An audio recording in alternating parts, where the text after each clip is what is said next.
Em 5 de março de 1904, o cientista sérvio Nikola Tesla publica um artigo em Nova York sobre a formação e a natureza dos raios globulares. Ele foi capaz de induzir artificialmente esse fenômeno em seu laboratório, aparentemente como um subproduto de seus experimentos. Assim, ele confirmou vários de seus apelidos.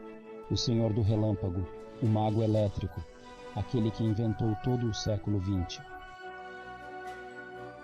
Tesla era simplesmente um gênio que produziu uma invenção após a outra, do controle remoto ao raio-x, a uma arma chamada Death Ray, mas nunca conseguiu fazer fortuna.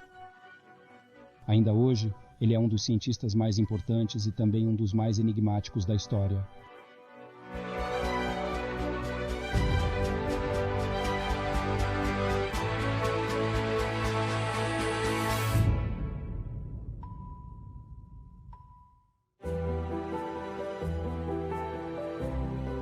Nikola Tesla nasceu de pais sérvios em 1856 na aldeia de Smiljan, então no território do Império Austríaco. Hoje a vila faz parte da Croácia, então o famoso cientista é apropriado por sérvios e croatas. Dizem que o pequeno Nikola nasceu em uma tempestade. Desde tenra idade, ele teve uma afinidade por um novo fenômeno, eletricidade. Por exemplo, quando ele viu pela primeira vez uma foto das cataratas do Niágara, ele imediatamente imaginou como poderia usar o enorme fluxo de água para gerar eletricidade. Seus anos de estudante não foram fáceis. Primeiro estudou o Politécnico em Graz, onde acabou depois de brigas com seus professores. Então ele passou um semestre em Praga na Charles University. No entanto, ele deixou Praga por falta de dinheiro. Então ele começou a trabalhar em Budapeste como um engenheiro elétrico comum, sem ter concluído nenhuma educação universitária. É quando o acaso desempenha um papel. O chefe de seu laboratório em Budapeste recebe uma oferta para trabalhar na filial de Paris de uma empresa do famoso Edison, e ele leva o jovem Tesla com ele. De Paris, aos 28 anos, ele se muda direto para Nova York, para a sede da Edison em Manhattan. Thomas Alva Edison, que 5 anos antes havia mudado o mundo com a invenção da lâmpada, agora tenta eletrificar cidades usando corrente contínua, mas Nikola é fã de corrente alternada. Portanto, está claro que esses dois não durarão muito juntos. Após 2 anos, Tesla deixa Edison supostamente por causa de bônus não pagos. Quando ele convence alguns investidores com um experimento espetacular, no qual usa a corrente alternada para girar um ovo de ferro de forma que fique em pé, ele abre sua própria empresa, Tesla Electric Company. Um Tesla de 30 anos agarra a oportunidade e trabalha muito. Ele nunca se casa porque, segundo ele, não existem muitas invenções famosas feitas por homens casados. Por natureza, ele só precisa de 2 horas de sono por dia. Portanto, todo dia de trabalho terminará às 3 da manhã. No campo da corrente alternada, ele imediatamente começa a patentear uma invenção após a outra. O mais famoso é o motor de indução assíncrono, que em várias modificações se torna o motor elétrico mais utilizado de todos os tempos. Esse sucesso atrai a atenção do maior concorrente de Edison, George Westinghouse, que compra todas as patentes dele e se une a Tesla. Juntos, eles iniciam o que mais tarde seria chamado de Guerra das Correntes.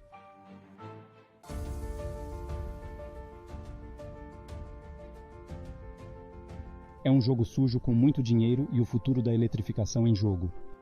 Edison argumenta que a corrente alternada que Westinghouse e Tesla podem transmitir usando alta voltagem é letal e, portanto, inadequada para residências.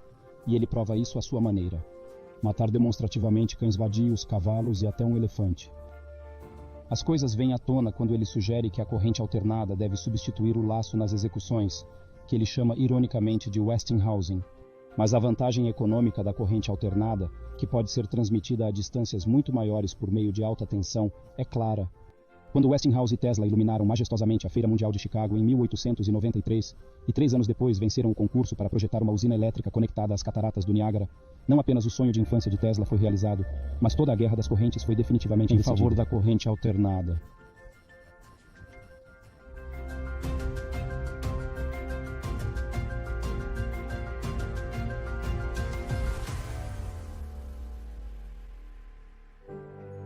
Neste ponto, você esperaria que Nikola Tesla se tornasse um milionário, mas seu senso de negócios é mínimo.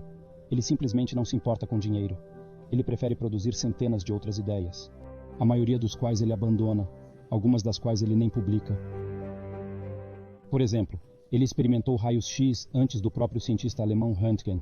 Ele desenvolve o primeiro aparelho para a transmissão de sinais por ondas de rádio Antes do cientista italiano Marconi, ele demonstra a primeira máquina de controle remoto sem fio.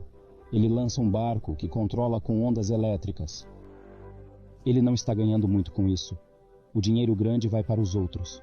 Ele diz: não me incomoda que eles roubem minhas ideias. É que eles não têm nada próprio. Sua obsessão acabaria se tornando a exploração da transmissão de energia sem fio. Ele pretende construir um sistema mundial pelo qual a energia possa ser transmitida livremente, sem a necessidade de uma rede de distribuição. Qualquer lâmpada pode ser ligada sem um cabo de alimentação, e as máquinas podiam ser controladas remotamente, incluindo carros elétricos, por exemplo. A eletricidade estaria em todos os lugares e, idealmente, gratuita. Ele precisa de um grande espaço para experimentar. Então, em 1899, ele se muda de Nova York para a cidade de Colorado Springs, no oeste selvagem. Aqui ele constrói um laboratório onde, entre outras coisas, induz raios artificiais, que também são uma espécie de transmissão sem fio de eletricidade. Ele também tira essas famosas fotos de si mesmo no meio das tremendas descargas. Na realidade, é uma dupla exposição. Tesla estava sentado entre instrumentos desligados quando tirou a foto. Eventualmente, ele consegue produzir relâmpagos de até 40 metros. No entanto, suas tentativas queimam fusíveis na cidade. As ferraduras nas proximidades ficam brilhantes, e o único resultado é que ele consegue acender uma lâmpada sem fio a uma distância de apenas 30 metros. A vizinhança está furiosa com ele, e como é descoberto que ele não paga aluguel, ele precisa voltar para Nova York depois de apenas um ano. Mas ele também não vai desistir aqui. Pelo contrário, ele percebe que a transmissão de energia sem fio requer uma fonte ainda mais poderosa. Ele consegue convencer o industrial J.P. Morgan a investir $150 mil para construir um monstro chamado Wardenclyffe Tower. Ele diz que o transmissor de 57 metros será o primeiro no mundo a enviar um sinal de rádio através do Atlântico. Na realidade, ele não tem tais planos. Ele continua pesquisando sua transmissão de energia sem sucesso. Então, um ano depois, quando o italiano Marconi transmite a famosa letra S através do Atlântico com um transmissor de código Morse mais barato, Morgan perde a paciência e corta todos os pagamentos a Tesla. Embora afirme que Marconi está usando 17 de suas patentes, ele deve abandonar sua torre e vendê-la para saldar suas dívidas. A partir de agora, Tesla não evitará o rótulo de gênio, mas um tanto fantasmagórico inventor, faquir e esquisito. Ele tem mais de 50 anos, suas patentes lucrativas expiraram e a trajetória de Tesla está indo para baixo. Em 1909, Marconi ganha o Prêmio Nobel pela invenção do telégrafo sem fio, o que deixa Tesla furioso. Ele processa Marconi, mas os processos se arrastam por mais 35 anos. Enquanto isso, ele está morando em hotéis pelos quais nunca paga. Ele sofre de transtorno obsessivo-compulsivo. Por exemplo, todos os atos que ele faz devem ser divisíveis por 3. Ele tem medo de germes, brincos de mulheres ou pêssegos. Seus melhores amigos são pombos. Ele até afirma amar alguém do jeito que um homem ama uma mulher. O floreio final viria em 1931, quando os jornalistas deram uma festa para comemorar seu 75º aniversário. E Tesla foi parabenizado pelas maiores mentes da época, incluindo Albert Einstein. Tesla aparece na capa da revista Time e depois apresenta ao mundo novas ideias nas quais está trabalhando, sempre em seu aniversário. 3 anos depois, em seu 78º aniversário, ele reage à ascensão do nazismo na Alemanha. Ele apresenta uma máquina que chama de Teleforce, mas a imprensa imediatamente a renomeia o Raio da Morte. Supõe-se que seja uma explosão de luz que destruirá toda a força aérea inimiga a uma distância de 300 quilômetros. A ideia será lançada na Grã-Bretanha, nos Estados Unidos, na União Soviética e na Iugoslávia, mas no final, nenhum único protótipo é construído e tudo fracassa. O velho Nikola volta para seus pombos e acaba morrendo de ataque cardíaco em seu quarto de hotel em Nova York, em janeiro de 1943. Ele tem 87 anos. 2 coisas sobre sua partida são reveladoras. Ele jaz morto em seu quarto por pelo menos 3 dias, antes que alguém perceba sua ausência.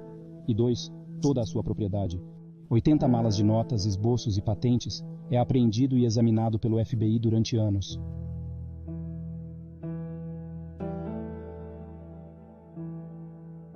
Gênio, louco, perigoso ou talvez todos os itens acima. Este foi o homem que, sem diploma universitário, ajudou a inventar o mundo em que vivemos hoje.